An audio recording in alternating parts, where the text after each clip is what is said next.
할렐루야. 이 시간 함께 예배하는 우리 모든 성도님들의 삶에 하나님의 은혜와 평강이 가득하시길 소망합니다. 사도신경하심으로 우리의 신앙을 하나님께 고백하겠습니다.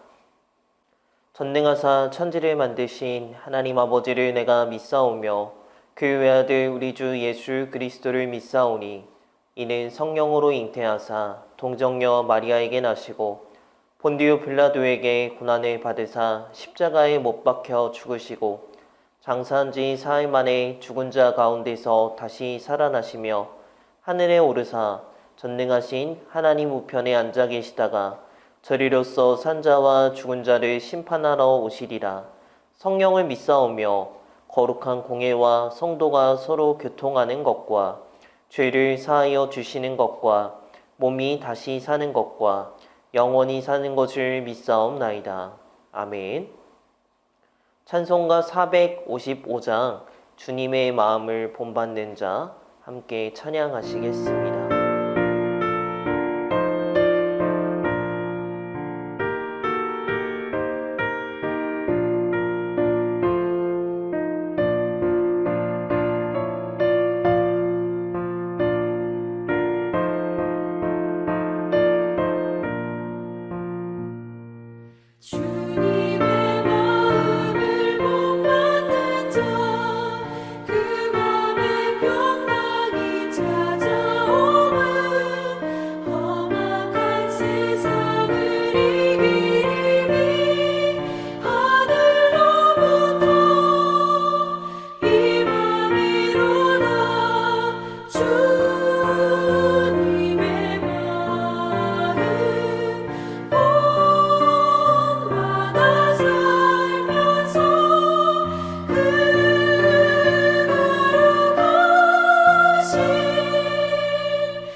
할렐루야. 이 시간 함께 읽을 하나님의 말씀은 빌립보서 2장 14절에서 18절까지 말씀입니다.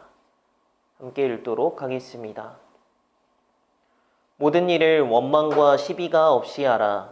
이는 너희가 흠이 없고 순전하여 어그러지고 거스르는 세대 가운데서 하나님의 흠없는 자녀로 세상에서 그들 가운데 빛들로 나타내며 생명의 말씀을 밝혀 나의 다름질이 헛되지 아니하고 수고도 헛되지 아니하므로 그리스도의 날에 내가 자랑할 것이 있게 하려 함이라. 만일 너희 믿음의 제물과 섬김 위에 내가 나를 전제로 드릴지라도 나는 기뻐하고 너희 무리와 함께 기뻐하리니 이와 같이 너희도 기뻐하고 나와 함께 기뻐하라. 아멘. 우리가 빌립보서로 함께 은혜를 나누고 있습니다. 우리는 예수님께서 자신을 스스로 낮추시고 죽기까지 복종하심으로 말미암아 성도가 되었습니다. 성경에서는 우리가 항상 예수님처럼 순종해서 두렵고 떨림으로 구원을 이루라고 말하고 있는데요. 그렇다면 오늘 우리는 말씀을 통해서 구원을 이루어 간다라고 했을 때 그 구체적인 모습은 어떤 모습일 것인지 말씀을 통해서 한번 살펴보기를 원합니다. 우리 먼저 말씀 14절 말씀을 함께 보겠습니다. 모든 일을 원망과 시비가 없이 하라. 아멘. 자, 우리가 구원에서 적용할 수 있는 가장 굉장히 구체적인 방법은 바로 원망과 시비를 그치는 것이라고 말하고 있습니다.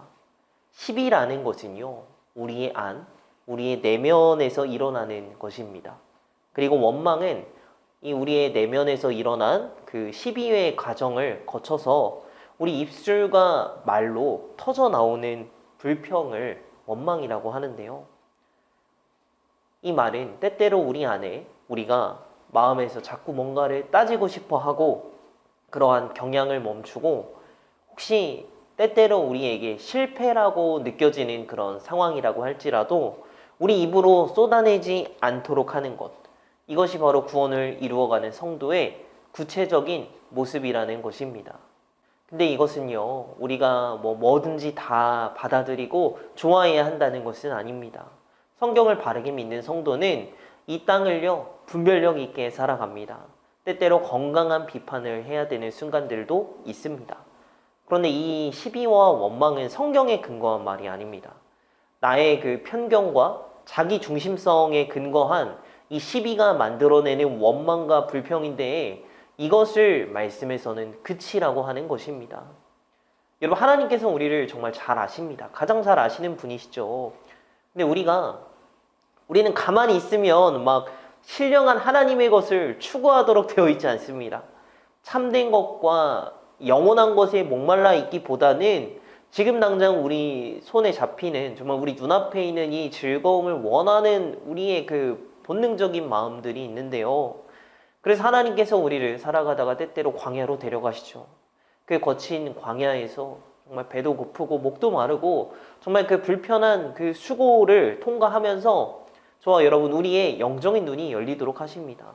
연단을 통해서 하나님의 진짜 사모하는 하나님 나라의 백성이 되도록 하시는 것입니다. 그런데 우리는 그 살아가는 순간 가운데 하나님을 그 구원과 하나님의 사랑을 의심할 때가 많이 있습니다. 당장 피부에 와닿는 이 어려움이 크다라고 우리는 느낍니다. 그래서 마음속에 끊임없이 시비하는 마음이 생기고 하나님을 향해서 불평하고 원망하는 모습이 나올 때가 있는 것입니다. 고린도전서 10장 10절 말씀입니다. 그들 가운데 어떤 사람들이 원망하다가 멸망시키는 자에게 멸망하였나니 너희는 그들과 같이 원망하지 말라. 아멘. 자, 여러분, 원망과 시비하면 성경에서 이스라엘 백성들을 빼놓을 수 없습니다. 400년이 넘도록 정말 나라 없이 종살이한 이들을 하나님께서 출애굽시켜 주셨으면 정말 많은 간증과 감격이 있어야 되는데 하나님을 원망합니다. 고린도전서에서 이 구약의 사건을 기록한 이유는 오늘을 사는 우리에게 교훈을 주기 위해서죠. 바로 멸망당하지 않으라고 우리를 교훈하고 있는 것입니다. 자, 그렇다면 우리가 시비와 원망을, 불평을 그칠 때 우리 삶에는 어떤 변화가 일어날까요? 계속해서 본문 15절 말씀을 보시면요. 이는 너희가 흠이 없고 순전하여 어그러지고 거스르는 세대 가운데서 하나님의 흠없는 자녀로 세상에서 그들 가운데 빛들로 나타내며.